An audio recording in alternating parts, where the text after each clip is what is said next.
প্রতি রবিবারের মতো আজকেও একটা রবিবারের ঝলমলে সকাল। আর এই সকালে আমি ঠিক করে ফেললাম, আমি দুটো চারা গাছ কিনেছিলাম জবা ফুলের। এই দুটো চারা গাছকে কিন্তু আজকে তার সঠিক জায়গায় পৌঁছে দিতে হবে। আসলে আমার 3 তলায় এক টুকরো ছাদের বাগান, সেখানে কিন্তু অনেক গাছপালা রয়েছে, সেখানেই এদেরকে পৌঁছে দেব। দেখুন না, পাতাগুলোতে কেমন পোকা ধরে গেছে। আসলে সময়ের অভাবে কি হয় জানেন তো, গাছগুলোকে সেভাবে পরিচর্যা করা হয়নি। সেই জন্যেই আজকে এই দুটো গাছকেই আমি নিয়ে যাব উপরে। আগে প্যাকেট থেকে তো এই দুটোকে বার করি। দুটো চারা আছে দুটো রঙের জবা ফুলের। জানেন তো, ব্যক্তিগত কারণে আমার ছাদে 22টা বড় বড় জবা গাছ ছিল, সবকটাই অবশ্য ক্যারেটে টবে।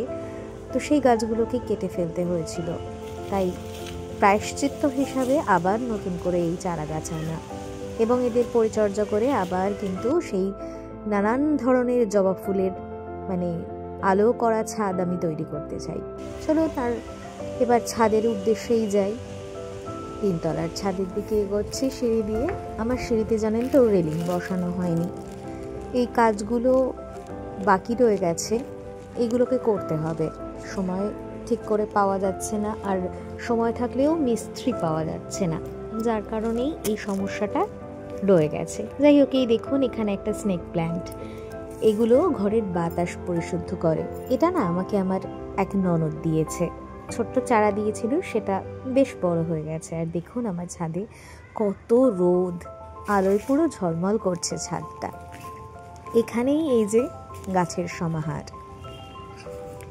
গাঁদা গাছ তো ভর্তি, জবা গাছও আছে, একটু পরে দেখাবো। এই দেখুন না, ছাদের মধ্যে মরা ডালপালা সব গাছের পরিষ্কার করা হয়েছে। আসলে এগুলোকে ফেলতে হবে। আর এখানে মাটি তৈরি করছিল আমার হাজব্যান্ড, সেগুলোই রয়েছে। এই মাটিগুলো সুন্দর করে টবে দিয়ে তারপর চারা গাছগুলোকে বসিয়ে দিলেই ব্যাস। এই দেখুন জবা গাছের সারি, এই নতুন এগুলো ছোট ছোট কিছু, আবার ডাল কেটে ফেলেছিলাম, সেই ডাল থেকেই আর কি বেরিয়েছে। এখানে এই দেখুন আর একটা চারা আছে জবা, এই পাশেই রাখি। এই দুটোকে পাশাপাশি থাক, তারপর সময় বুঝেই টবে বসিয়ে দেওয়া হবে। যখন ফুলগুলো ফোটে না, দারুণ লাগে, এত অপূর্ব এত অপূর্ব, গোটা ছাদটা জুড়ে নিচে যেতেই ইচ্ছে করবে না। এই দেখুন, এই যে এই গাছটার কথা বলছিলাম, এটাও একটা জবা গাছ। আর ওই দেখুন মাঠ, এই বিশাল বড় মাঠ আমার বাড়ির সামনে। আর এই মাঠে জানেন তো স্পোর্টস হয় স্থানীয় ক্লাব থেকে। পাড়ার যত কচি কাঁচা বড়রা সকলে এখানে অংশগ্রহণ করে স্পোর্টসের দিন। আর শীতকালে কি হয়, এখানে সবাই রোদ পোহায়, আর গরমকালে সন্ধ্যাবেলায় বসে হাওয়া খায়। আর বাচ্চাদের কথা তো বাদই দিন, ওরা একেবারে হুটোপুটি করে খেলা করে। পাশেই ওই সবুজ বাড়িটা হলো ক্লাব। আর এখানে আমার ছাদ জুড়ে গাঁদাগুলো ফুটে রয়েছে, এখনো অনেকটা করে ফোটা ওদের বাকি, ফুলও রয়েছে প্রচুর। তো এগুলো ফুটবে, এখনো অনেকটা সময় লাগবে, আস্তে আস্তে ফুটছে। যা ঠান্ডা, এই ওপরে না জানেন তো খুব হাওয়া দেয়, গরমকালেও যেরকম হাওয়া পাওয়া যায় শীতকালেও সেরকম। এই দেখুন না কত নোংরা বস্তা করে রেখেছি, নোংরা বলতে সব গাছের ডালপালা। এই দেখুন আর একটা মরা গাছ, এটা তুলসী গাছ ছিল, শুকিয়ে গেছে। এগুলোকে সব পরিষ্কার করতে হবে সময় নিয়ে। আর এত রোদ, এই আলো আধারিতে আমার ঠাকুর ঘরের উপরটা দেখুন না, দেখা যাচ্ছে না। দাঁড়ান লেন্সটাকে দেখি, এই এবার ঠিক হলো। ওই যে আমার ঠাকুর, একটু পরেই এসে আমি এখানে পুজো দেব।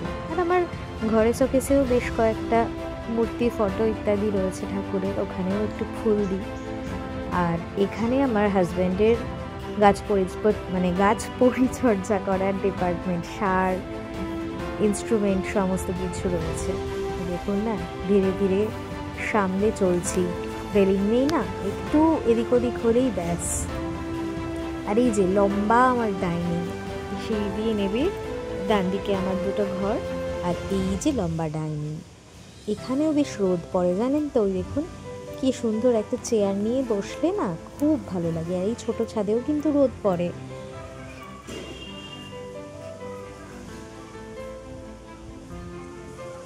যাই হোক, এই করতে করতে আমার একটা রবিবারের সকাল বেশ ভালোই কাটলো।